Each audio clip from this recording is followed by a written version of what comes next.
Welcome to Proud2Farm, Cars Billington podcast. First one, let's get into it. So when we're thinking about this, what we were going to do, Jimmy, we come to you as normal. What's a crack? We see a lot of stock out at grass just now, and I always think at this time of year, early in the season, grass is always green. But what does that mean? What does it look like? How do we stock it? How do we look after grass? How do we manage it? But we need to start from the soil upwards and look at the grass sward. So over to Alex, can you explain a little bit about soil management and what we need to look for down in the ground? Yeah, so at this time of year, we should be gathering our soil samples, deciding what the P&K requirements are, perhaps the nitrogen requirements for the cutting of grass, and making sure the pH and the lime's correct. Yeah, I think that's one of the most important things, that we look at too many soils that pH isn't quite correct, and I think that's the most fundamental thing, to check the pH, get the lime on, make sure the pH is at the right level. Hell, I just can't hold you two back. You're into it. You've got the headphones in and you're flying. I think we just need to understand who you both are and why you're at Cars Billington and what are your stories. Okay, I'm Jimmy Goldie. I'm Chief Technical Officer for Cars Billington. I've been with the business for 10 years. Look at everything to do with feed, particularly interested in dairying, but also look at beef and sheep as well. So it's all important. And I'm Alex Law. I joined Cars 10 years ago, the same as Jimmy, and I'm the grassland agronomist looking after fertiliser, seeds, sprays, etc. So Jimmy, day to day, what does your job look like? A bit of everything, Jake. Look particularly at feed, spend 2/3 of my time on farm, looking at diets, looking at feeding cows, feeding sheep, feeding beef cows, trying to balance up feed, nutrition, and also business as well. We want to make sure that we're doing everything as efficiently as possible. So always interested in that.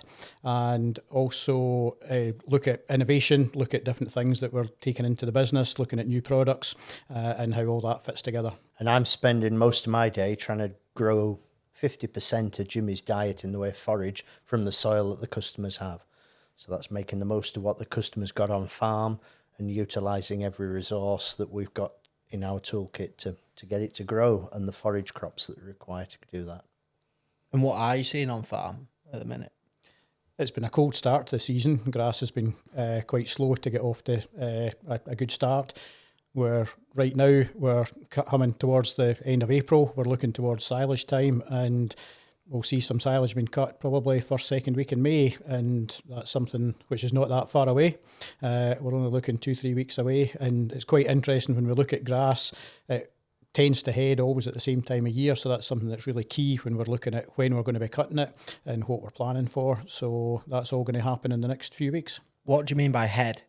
So when the grass goes to seed, when it starts to produce a seed head, it will start to create more fibre in the stem, so the quality of that grass starts to reduce whenever that seed head comes out. The grass plant wants to produce seed for the next season, and we want to get that cutting date just perfect to get the best quality to feed animals. And I've already spent quite a long time putting together all the seed mixtures to get those heading dates as close as possible to the cutting date that the customer requires, and making sure we've got fertiliser to farm, on the ground, growing the grass that the customer needs to make his silage. There are people already cutting. Yeah, we've had some Westerwolds in Yorkshire, new seeds cut already. Yeah, and then maize will be going in this week to follow the Westerwolds. Yep. So you've dropped a couple of bombshells there, Alex. Fertiliser, maize, grass seed. Yeah, busy year. We've done an awful lot of seeds unexpectedly due to the warmth of the spring and the way how dry it's been. So a lot of people who missed reseeding from middle of August into September last year because of the poorer end of the summer have now done all their reseeding in the spring. So we've had a huge bumper year. I think that reseeding is really important when you start off this time of year. All grass looks green, but I think get down, look what the sward looks like, and see that there's the right grass species in there. And if we have to reseed it, it has to be reseeded. It's not going to recover. And what is it you're looking for in the grass? So it depends on what we're trying to feed, but ideally we're looking at predominantly ryegrass sward. It's the most productive grass that we have, but there might be some other species in there as well, particularly clover, which is going to fix some nitrogen and help that grass to grow. And obviously we've had quite a bit of interest in the multi-species leys as well through the SFI. So what types of grass are there? Alex, on you go. You can explain that. We've got a huge range of perennial ryegrasses that we're using. We've got Italians, Westerwolds, we've got Timothys, fescues. There's all sorts of and crosses, Festuloliums, etc., that we blend together to make that specific mix for that customer. Festal what? Festuloliums, cross between an Italian and a fescue. Right. So if you're thinking then, if you haven't done much reseeding and you're looking at it, you've maybe done your soil samples and you've got a piece of paper and you're thinking, what am I going to put in this grass? I want something for dairy cows. What am I thinking? What's the process I need to get to? I need to know what your farming system is. So what do you need to produce? Are you looking at milk, beef, sheep? Anything as far as ranging territory for poultry hens. You know, we're wanting to know what you need to grow and when you need that crop off, or whether what you're needing to produce, whether it's bales, silage, hay, etc. So I need to know your farming system. I want to know what the cycle is of that farming system as well. So I might ask you what you did last year or the year before, or even 5 years ago, and where you see that farm in the future and what we've got to try and achieve. Why does that matter? Well, in the arable world, we have a crop rotation. We talk about arable rotations. It's exactly the same in grass, managing that grassland to keep productivity high and making it work for you at the best financial, economic results. When you put in, you get your result back. Depends on the soil type, depends on the livestock that's going to be on that farm. Is it for grazing? Is it for cutting? Are we going to turn stock out early? Are we going to turn stock out late? When are we aiming to cut? Are we going to cut the silage twice, 3 times, 4 times? All that comes into that decision making. And I think that's where you've got to be a little bit careful when we start looking at stewardship SFI schemes, that you can't really model. You've got to be careful you don't model your farm into a scheme when you're still trying to strive for production. So we do have to kind of look at those mixtures and see what best suits your farm. So you end up having to be a little bit flexible, trying to fit all of that into place so that we get the best out of the land, the best out of the stock that are on the farm, as well as trying to match some of the schemes as well. And you're also looking at your own inputs as well, slurry, manure, nutrient management planning. That's a big word out on a lot of farms at the moment, how you're managing those manure stocks on your farm to the best of the farm's ability, and supplementing with artificial fertilisers. They can be a good source of nutrients. We want to make the best of them. Putting them on after cut is adding nitrogen, some potassium in there as well. But as Alex says, it's then what we need to top that up to balance it so that we're not overdoing anything, but we're feeding the crop to get the best out of it. Yeah. So is that something when you're day-to-day talking about at the minute, Jimmy? Would you talk about what reseed are we thinking and looking the system and how it's going to affect the cows milking? Yeah, ultimately we always want to get the best out of grass and forage. We know it's the cheapest crop on the farm, whether that's dairy, beef or sheep, but we look at milk from forage, and to be able to get the maximum milk from forage, we need to be able to grow a good quantity and quality of forage. So we need to look back to the field to see that we've got the right sward in there that's going to achieve that. So good milk from forage, what are we aiming for? So the average, we do costings for about 200 farms, and our average milk from forage is about 2,000 litres per cow per year. Some of the best farms will maybe achieve 4,000 litres from forage, and some higher input, higher stocked farms might achieve less than 2,000. And how do you measure that? So it's by default. So we look at the yield that the cow produces per year, and then we deduct from that the concentrate inputs that we feed as well, and the difference comes from forage. And as Alex said earlier, usually the diet, 50% of the diet comes from homegrown forage. So we look at that and we work out the milk from forage. Class. So, and we've got to look at forage stocks in the farm, so we've got to have enough. We don't want to run out in February, so we need to look at the whole farm plan in terms of how much we can grow and what animals we have on farm, and that also impacts on your carbon footprint as well. And justifies your stocking rates. Yeah, exactly.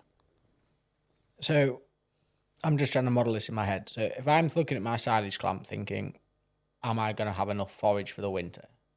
And do I go down an SFI route? Sort of, Alex, you've talked about some of the challenges of putting SFIs in because of maybe unproductivity, if you're allowed to use that word. And then Jimmy, you've said that we need to make sure we've got enough forage and quality of forage. Yep. Like, it just looks like a lot of grass to me. How are you? working it out? I suppose you start at one end as business and profitability. So we need to look at what the farm can produce, and then how we make the best use of that to turn that into money and food. What the end goals are of the business. Yeah, absolutely. So we see some farms that are quite low input and getting, in terms of purchased inputs, and get a lot from grazed grass and forage, and then other farms that will be more heavily stocked, so they'll get more cows per hectare, but they'll put more concentrate inputs in and maybe reduce the forage per cow, but the forage per farm is still highly productive. So what would you say for anyone that's not maybe not doing costing or measuring their, what was it, forage to milk ratio? Milk from forage, yep. Yeah. What's maybe an action point if they're not doing that they could go and do today? Or if you're not on a dairy farm, beef and sheep, how would you measure that in beef and lamb? We can look at simple terms in terms of how much we're producing off the farm, looking at what's been sold off the farm, but then look at the overall feed inputs that are purchased, and then look at what opportunities there are to try and improve that, and then start looking at detail of, for example, a grazing plan or a forage plan of how we can make the most out of that. So you might look at sheep production or beef production, animals finished on forage. It might be a grass clover sward, high in red clover, finishing all your lambs, and maybe not buying as much concentrate as you did 5 years ago, but actually finishing that stock on the farm and getting livestock off the field to the slaughterhouse. You see more of that? An awful lot more of it. And we're still using concentrates to supplement that feeding when the stocks begin to dwindle in the back end, but a lot of stock finished on forage. Fertiliser sales, is that up, down, indifferent? Fertiliser sales are probably very similar to last year in volumes. They have come back an awful lot in the last couple of years with the SFIs, with the price of fertiliser, with more people knowing what their actual requirements are on the farm and more specific needs of that soil. And that's due to the price of it, making sure you're buying the right product to do you the right job. So we have seen, in the last 5 years, we've seen a decline in fertiliser use, but a more specific how it is used on that farm. And it's been quite specific in terms of looking at what you're growing on farm, what the nutrient inputs are to that crop, whether it's grass, whether it's a forage crop, whether it's maize that Alex talked about earlier, and then getting the yield, the dry matter of feed per hectare off that farm, and then how that's utilised to produce milk or meat. Sounds like you're doing a lot of planning. Yeah, absolutely. You've got to think about it in terms of, as Alex said, what the end goal is, what we're trying to achieve, and then what's the best way for each farm. And that's one of the enjoyable parts of this job, is that every farm's different. So you've got to look at what's best on that farm. It might not be the same as what it is in another part of the country. So it's looking at how we can use that to the best ability, but it's also looking after the soil, looking after the crops to get that best return. And it really is whereabouts we are in the country. We've done a lot of this work already in the south. We're busy working away further north now, getting ready for spring in Scotland, lambing time's underway, etc. But there's probably a 6 weeks lag from the southern part of our trading area to the north. Yep. What, just due to weather? Due to location. What do you mean? Just further north, the later the season is.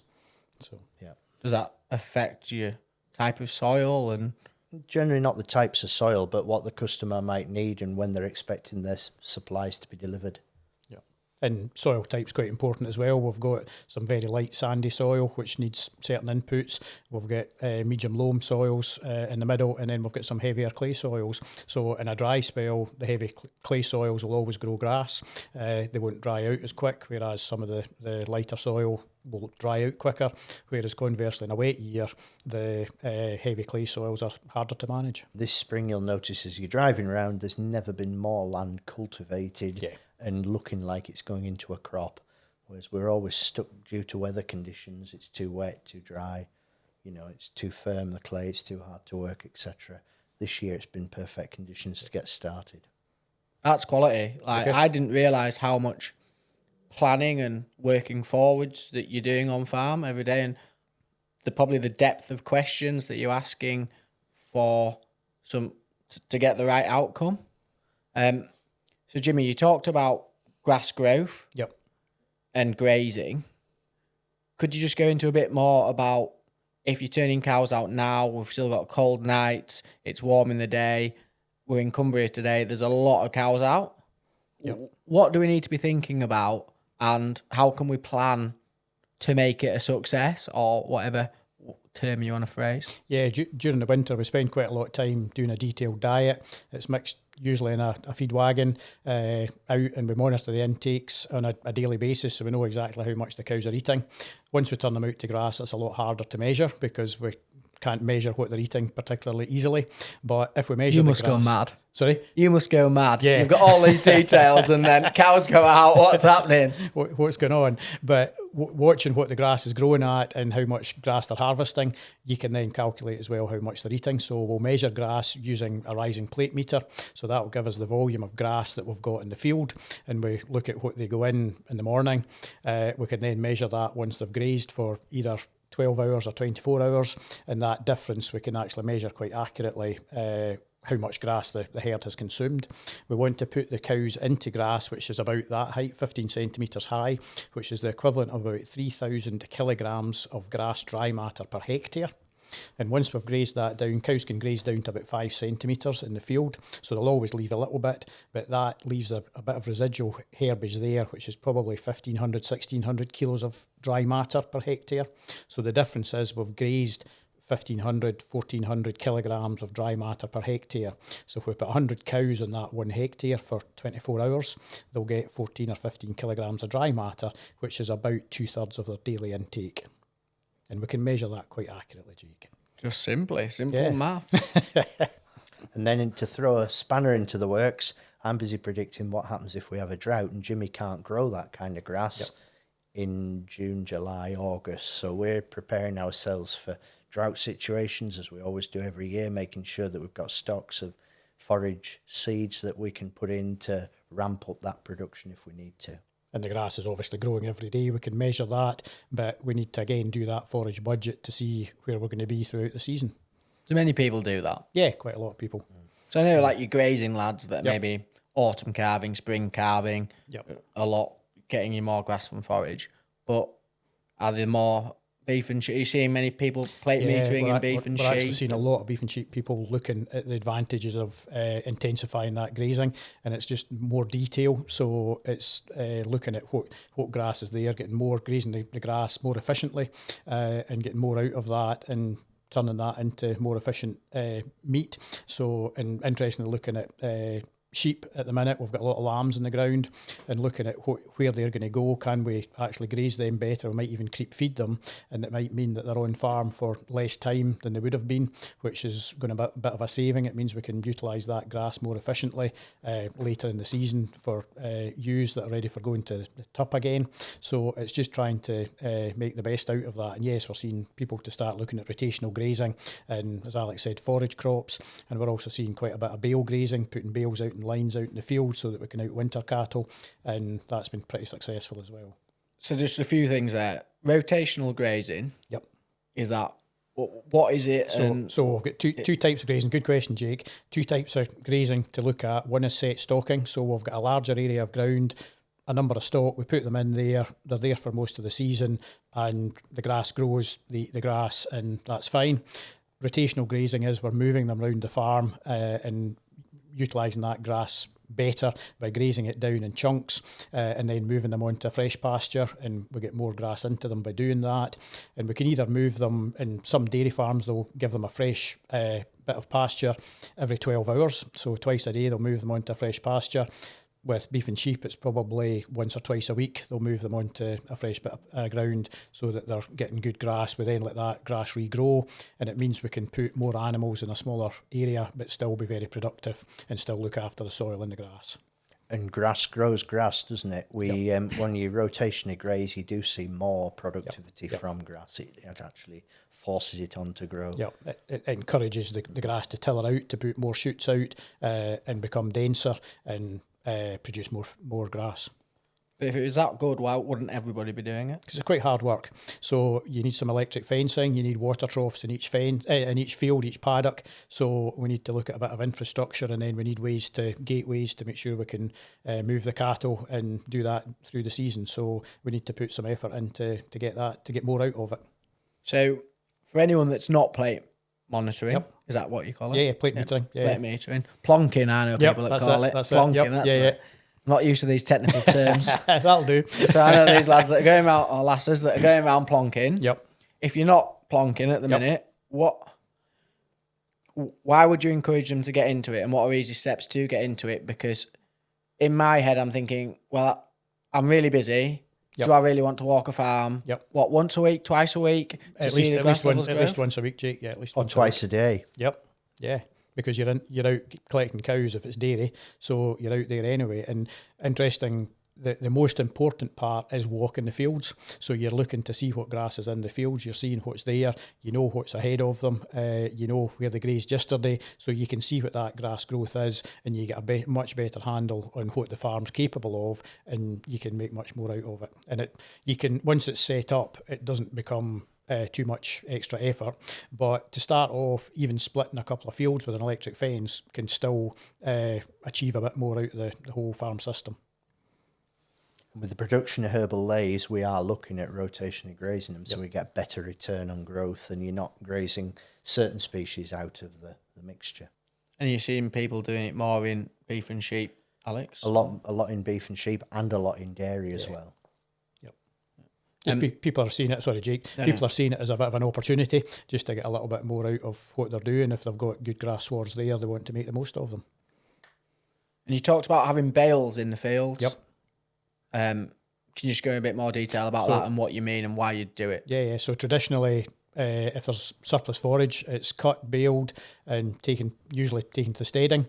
But more recently, the bales have been wrapped and left out in the field, usually lined up, so the cows can then be strip grazed, sometimes with a forage crop growing around it as well, and that becomes a winter diet that they get a new bit every day, fresh field and fresh feed, and rather than bringing it into the farm and putting it back out, the feed's in front of them. Oh, they haven't just forgotten about them then? They haven't just forgotten about them, Jake. And the people may be using different types of seed and things with that type of grazing, Alex? Or Yeah, well, they'd be using maybe perhaps forage crops. They might be using fodder beets. They might be using stubble turnip crops, kale, rape, etc. Or even standard grass. Yep.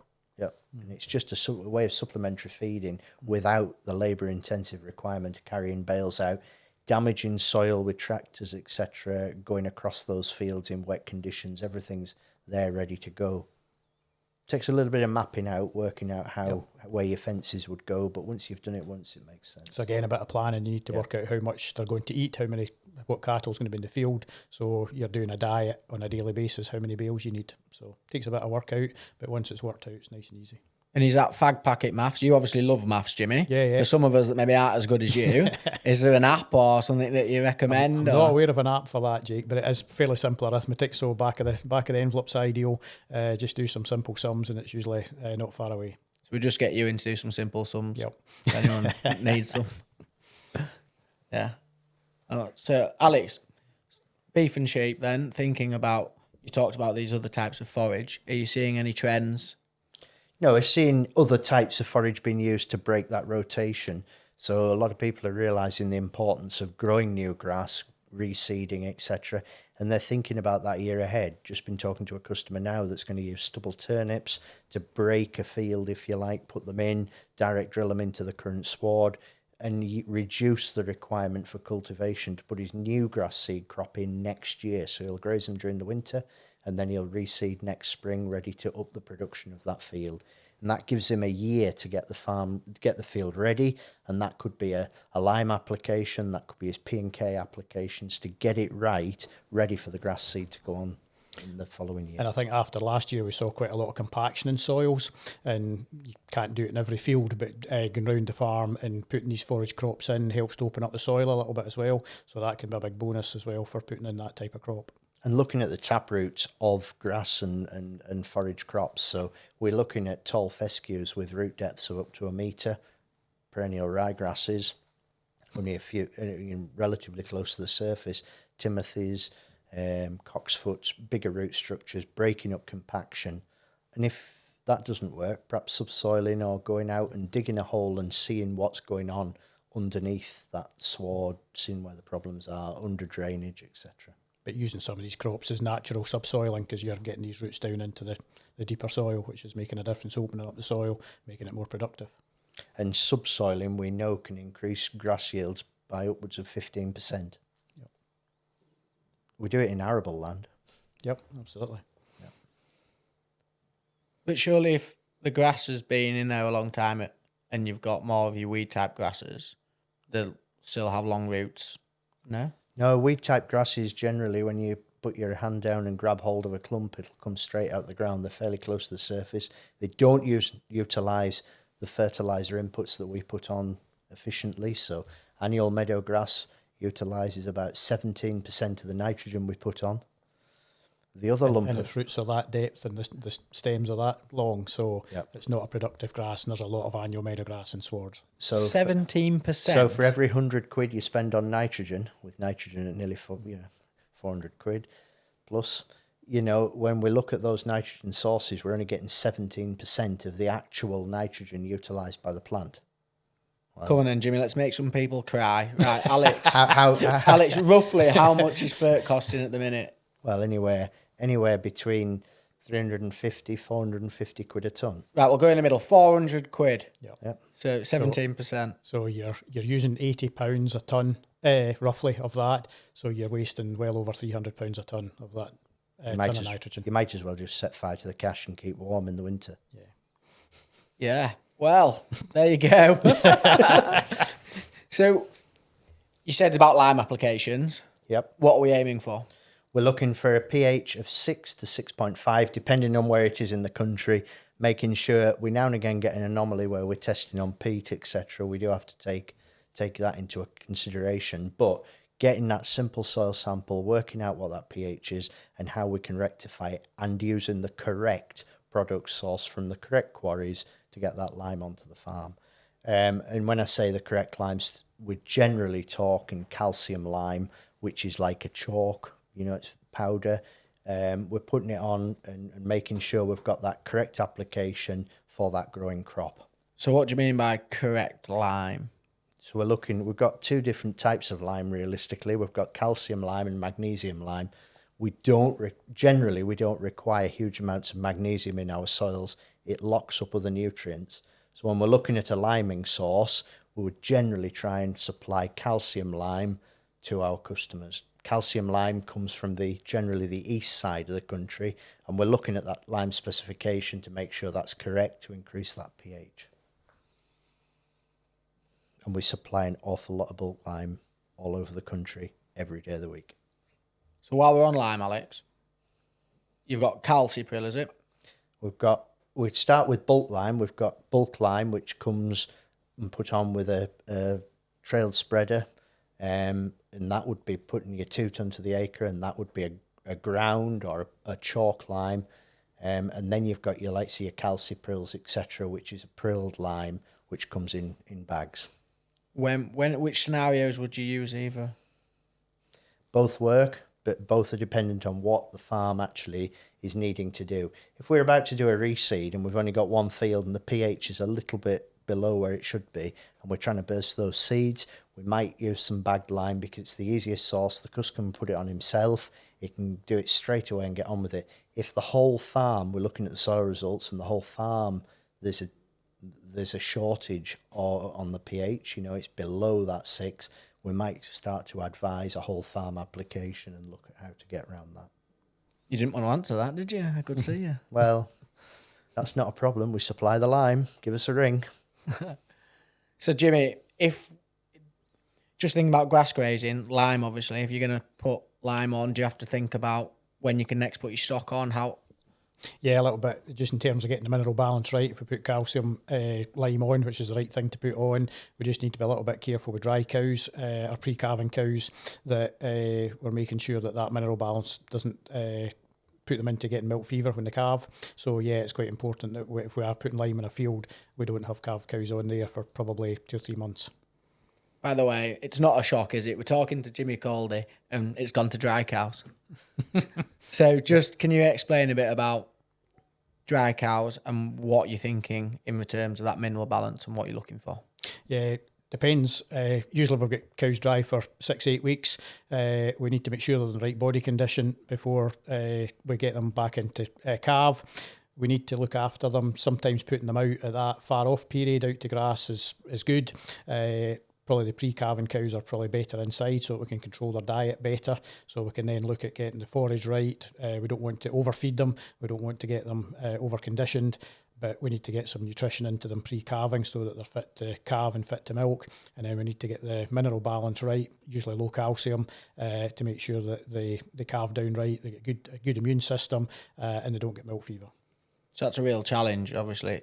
Alex is wanting to add calcium to the soils. Yep. And you all want to take it out. And calcium's an important source for milk as well. So for lactating cows, calcium's very important, but for dry cows, we need to be careful. But without that correct pH, Jimmy's not going to grow a forage crop. And he's not going to get the most efficient use of his fertiliser. Exactly. So it's about doing it all together. It's all about doing it all together, but planning what that farm needs. Big intensive dairy farm, perhaps he's going to lime half the farm this year, half the farm next year, and then do the same in 10 years' time. What are some real key takeaways that, thinking soil and grassland, that somebody could take away and do today, tomorrow, that you think if they're not already doing, they could go and do? First thing is check the pH if you haven't already done it, most important thing, because everything else stems from that. We don't get efficient grass growth, we don't get efficient use of nutrients if we don't do that. And then do a bit of planning in terms of what stock we want to hold, what we want to produce, and work out what that plan looks like for the farm. Yeah, and the whole process is an art and a science, isn't it? And we're trying to combine the two and make the most out of what your farm offers. And every farm is completely different. And every farming system is completely different, and we're there to help you with that. Thank you so much, you two.